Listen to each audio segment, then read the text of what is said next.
اور آپ کو بتاؤں کہ ڈکی بھائی کا جو اصل نام ہے وہ سعد الرحمان ہے. ان کو national cyber crime investigation agency نے لاہور ایئرپورٹ سے گرفتار کیا ہے. اچھا میں جو ہوں نا اس بات کو سپورٹ نہیں کرتی کہ ڈکی بھائی کو کیوں گرفتار کیا ہے. مجھے بڑی تپ چڑھی ہوئی ہے, اس کی وجہ میں آپ کو بتاتی ہوں. مجھے بہت بار یہ موقع ملا کہ میں لاہور کی جو سائبر انویسٹیگیشن ٹیم ہے ان سے میری ملاقات ہوئی, ایف آئی اے کے آفیسز میں بہت بار جا چکی ہوں.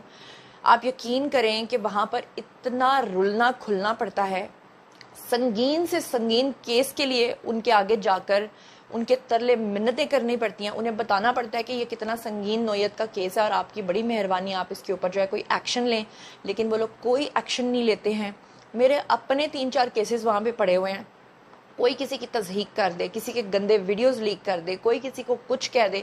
وہ سوائے مناہل ملک والا جو کیس ہوا تھا اس میں جو ایف آئی اے ہے انہوں نے کچھ کر کے دکھایا تھا, ادروائز جتنے بھی کیسز آتے ہیں ان کے سر کے اوپر سے گزر جاتے ہیں جناب, ان کو کوئی لینا دینا نہیں ہوتا. لیکن جو مشہور شخصیات ہوتی ہیں ان کو گرفتار کرنے کے لیے, لائم لائٹ میں آنے کے لیے فوری طور پہ گرفتار کر لیتے ہیں. میرا سوال ہے ایسا کیوں؟ قانون سب کے لیے برابر کیوں نہیں ہے؟ ڈکی بھائی کا قصور صرف اتنا ہے کہ وہ ہے جی آپ کا ایک پرومیننٹ قسم کا پاکستان کا یوٹیوبر. اچھا میں یہ بات مانتی ہوں, میں اس بات سے اتفاق کرتی ہوں کہ ڈکی بھائی اچھی حرکتیں نہیں کرتے, یوتھ کو غلط سائڈ پہ لگا رہے ہیں. لیکن سوال یہ ہے کہ جو ڈکی بھائی نے کیا ہے اس پہ ایسا بھی کیا ہو گیا کہ اس کو جا کے آپ نے لاہور ایئرپورٹ سے گرفتار کر لیا اور ویسے باقیوں کو آپ نے چھوٹ دی ہوئی ہے. پھر یا تو یہ ہے کہ سب کے لیے قانون برابر ہونا چاہیے. اب جناب ہوا یہ ہے کہ ان کو لاہور ایئرپورٹ سے گرفتار کیا گیا ہے اور ایف آئی اے نے یعنی کہ national cyber crime investigation agency جو ہے وہ ان کے خلاف تحقیقات کر رہی ہے. اور یوٹیوبر ڈکی بھائی کا نام جو ہے وہ NIL فہرست کے اندر شامل تھا, جس کی وجہ سے ان کو پکڑ لیا گیا ہے. اپریل میں جناب یہ واقعہ پیش آیا تھا. کیا واقعہ پیش آیا تھا جس کی وجہ سے آج ان کو گرفتار کرنا پڑا ہے وہ بھی میں آپ کو بتا دیتی ہوں. یہ جو ڈکی بھائی ہیں انہوں نے اپنا ایک ولاگ بنایا تھا اور ولاگ میں انہوں نے جناب بتایا تھا کہ یہ موٹر وے کے اوپر جا رہے ہیں اور وہاں پہ جو ہے یہ 200 کلومیٹر سے زائد کی سپیڈ سے جو ہے وہ گاڑی چلا رہے تھے.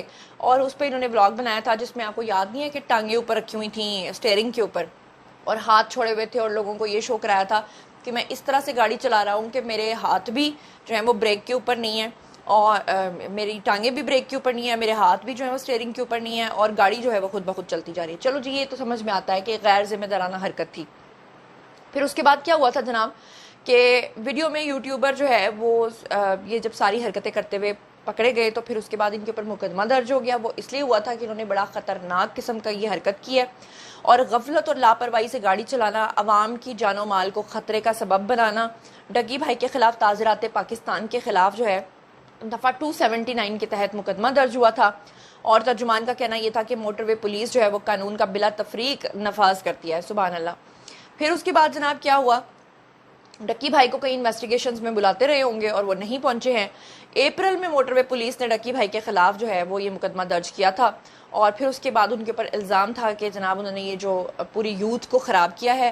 اب اس کے چلتے جب وہ انویسٹیگیشنز میں نہیں آئے تو پھر فائنلی ان کو لاہور کے ایئرپورٹ سے جو ہے وہ گرفتار کر لیا گیا ہے. اچھا اب ہونا کیا ہے؟ کچھ بھی نہیں ہونا, یا وارننگ دی جائے گی یا کچھ بھی دیا جائے گا اور اس کے بعد ڈکی بھائی چھوٹ جائے گا. اس سے پہلے بھی تو ڈکی بھائی کو کتنی مرتبہ گرفتار کیا گیا, آپ کو یاد نہیں؟ ان کی مسز اروب کو بھی گرفتار کیا گیا تھا پسٹل ہاتھ میں رکھنے کی. مجھے ذاتی طور پہ پوچھے تو ڈکی بھائی آج کل اپنا ہوم ٹور کرا رہے ہیں جی, 11 کروڑ روپے کا گھر خریدا ہے, شاید اس وجہ سے کسی نے گرفتار کر لیا ہو. لیکن بہرحال حرکت تو غلط تھی جو کی تھی, مگر ایسا بھی کیا ہو گیا کہ ایئرپورٹ سے ہی گرفتار کر لیا. ٹھیک ہے وہ بندہ گھر پہنچتا, اس کو بلاتے وہاں پہ اور پھر اس کے بعد اس کے خلاف قانونی کارروائی کرتے. بہرحال ابھی تک کے لیے یہ جو دونوں خبریں تھیں جنہوں نے سنسیشن مچائی ہوئی تھی, یہ دونوں میں نے آپ کو جو ہے ان سے آگاہ کر دیا ہے. اور اس کے علاوہ ایک اور بڑی ہی امپورٹنٹ خبر ہے جو میں آپ کو ساتھ ہی بتاتی چلتی ہوں. خبر جناب یہ ہے کہ آپ لوگوں نے سن لیا ہوگا کہ لاہور سے کراچی جانے والی جو مسافر ٹرین ہے اس کو حادثہ پیش آیا ہے اور ہلاکتوں کا خدشہ ہوا ہے. یہ کیا معاملہ, پوری کہانی ہے. لاہور سے کراچی جانے والی عوامی ایکسپریس لودھنا کے قریب جو ہے یہ حادثہ پیش آیا ہے جس کے نتیجے میں متعدد افراد جو ہیں وہ زخمی ہوئے ہیں. رپورٹ کے مطابق موقع پہ موجود مسافروں نے بتایا کہ تیز رفتار مسافر ٹرین لودھنا جنکشن کے اوپر مال بردار گاڑی کے ساتھ جو ہے کھڑے انجن کے ساتھ ٹکرا گئی. حادثے میں ٹرین کی 6 بوگیاں بھی اتر گئیں پٹری سے, جس کے نتیجے میں متعدد افراد زخمی ہوئے جنہیں امدادی کارکنان نے جو ہے وہ اسپتال منتقل کیا ہے. بوگیاں الٹنے سے متعدد افراد جو ہیں وہ اس کے نیچے دبے ہوئے ہیں, جن کو نکالنے کے لیے ہیوی مشینری منگوائی گئی ہے, اور اس حوالے سے ہلاکتوں کا بھی کبھی امکان ہے اوبویسلی کہ کتنا زیادہ نقصان ہوا ہوگا. طبی امداد کے لیے اسپتال لائے گئے زخمیوں میں ڈاکٹرز کی جو زخمی لائے گئے ڈاکٹرز کا کہنا یہ ہے کہ اس میں سے اکثریت کی جو حالت ہے وہ تشویشناک ہے. اس سے پہلے آپ نے دیکھا کہ اسلام آباد سے لاہور کے لیے ایک طیارہ آ رہا تھا, اور اس میں بھی آئی تھنک ایئر بلو کا طیارہ تھا جس کے انجن میں آگ لگ گئی تھی. تو اللہ تعالیٰ معاف کرے پاکستان کو. میرا خیال ہے اجتماعی طور پہ سب کو معافی مانگنے کی ضرورت ہے. یہ پہلے طیارہ حادثہ ہونا, پھر ٹرین حادثہ ہونا, اس سے پہلے آپ نے دیکھا کلاؤڈ بسٹ ہوا, آدھے سے زیادہ پاکستان اس میں تباہ ہوا. کل مجھے کامنٹ سیکشن میں ایک شخص نے لکھا کہ آپ نے اپنے ویوز کی خاطر آدھے پاکستان کو جو ہے وہ تباہ کر دیا. میں نے ان کو رپلائی کیا کہ آدھا پاکستان نہیں ہے, آپ پورے جی بی کو دیکھیں. پورے جی بی کے اندر جو طوفان آئے ہیں, جو کلاؤڈ بسٹ ہوئے ہیں, جس طرح سے گلیشیئرز پھٹے ہیں, آپ پورے جی بی کو دیکھیے, پھر آپ اس کے ساتھ پورے کشمیر کو دیکھیے, پھر اس کے ساتھ آپ پورے خیبر پختونخوا کو دیکھیے, اور پنجاب کے اندر جو ہے وہ آپ دیکھیں گے اس وقت بھی ہمارا یہ جو علاقہ ہے نا, یہ لوگوں سے کی بھرمار ہے. یہاں پہ کام والے ہمارے گھر میں روز آتے ہیں, اور جب ان سے پوچھتے ہیں کہ آپ کہاں سے ہو تو وہ کہتے ہیں کہ ہمارے ولیجز کے اندر جو گھر ہیں دیہاتوں کے اندر وہ بارشوں کی وجہ سے بہہ گئے ہیں, اور ہم محنت مزدوری کرنے کے لیے یہاں پہ کام ڈھونڈتے پھر رہے ہیں. تو پھر یہ کیا آدھا پاکستان نہیں بنتا؟ آپ مجھے اس بات کا جواب دیجیے. بہرحال پچھلے دنوں میں کراچی کے اندر کتنے زلزلے آئے ہیں. آپ سوچیں کہ پاکستان کے اوپر کیا آفت آئی ہوئی ہے. ہم سب کو اجتماعی طور پہ نا اللہ تعالیٰ سے استغفار کرنے کی ضرورت ہے, معافی مانگنے کی ضرورت ہے. اور بہرحال یہ آج کی ساری خبریں تھیں. باری ہے جی اب آپ لوگوں کی آئی کامنٹ سیکشن میں بتائیے کہ آپ ان تمام چیزوں کے بارے میں کیا سوچتے سمجھتے ہیں.